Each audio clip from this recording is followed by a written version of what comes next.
We watched Artemis 2 successfully orbit the moon, so the logical expectation is that Artemis 3 will put human boots back in the lunar dust. But the mission profile has completely changed. Artemis 3 is not going to land on the moon. This diagram maps out the original strategy.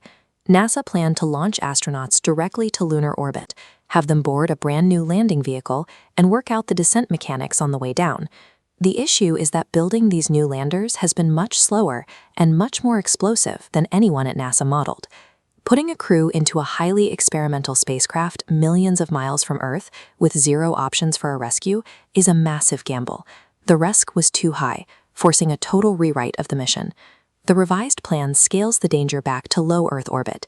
Instead of a lunar landing, Artemis 3 is going to be a massive multi-rocket stress test happening just above our atmosphere. NASA is in a serious hurry here, driven by heavy international pressure. China is rapidly advancing its own timeline to establish a permanent lunar base. To maintain their lead, NASA awarded a contract to SpaceX to turn their massive Starship into a functional human landing system. And to guarantee they have a backup, they handed a second, parallel contract to Jeff Bezos's Blue Origin. Because of this competition, Artemis 3 is now a complex logistical dress rehearsal. The goal is to aggressively push spaceflight technology forward and outpace rival nations while keeping astronauts close enough to Earth for a safe return. This diagram illustrates a major physics hurdle. Massive landers burn their fuel escaping Earth's gravity, reaching orbit practically empty. To solve this, a second, fully loaded rocket launches as a tanker, docking at orbital speeds to transfer supercooled liquid propellant between the ships. No aerospace program has ever refueled a ship in orbit. Figuring out how to execute this transfer is the definitive choke point. Without it, future deep space exploration is physically impossible. Once a lander is fully fueled and waiting in orbit, the human element begins.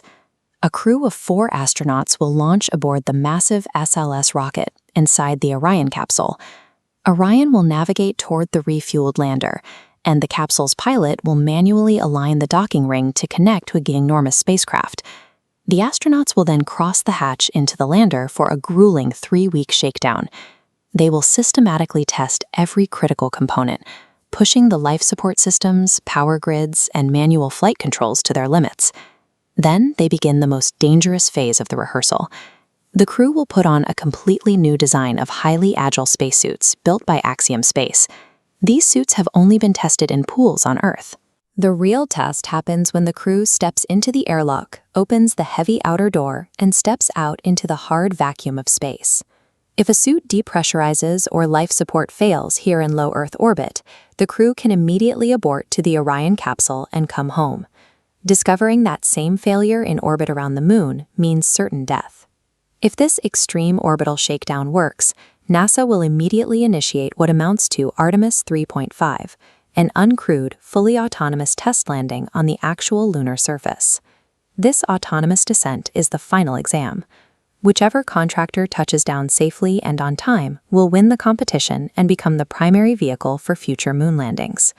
This strategy looks nothing like the Apollo era. 50 years ago, the objective was to plant flags and collect samples. Today, it's heavy industry. By solving the brutal orbital logistics of deep space refueling and sustained life support, NASA is laying the groundwork for a permanent commercial pipeline.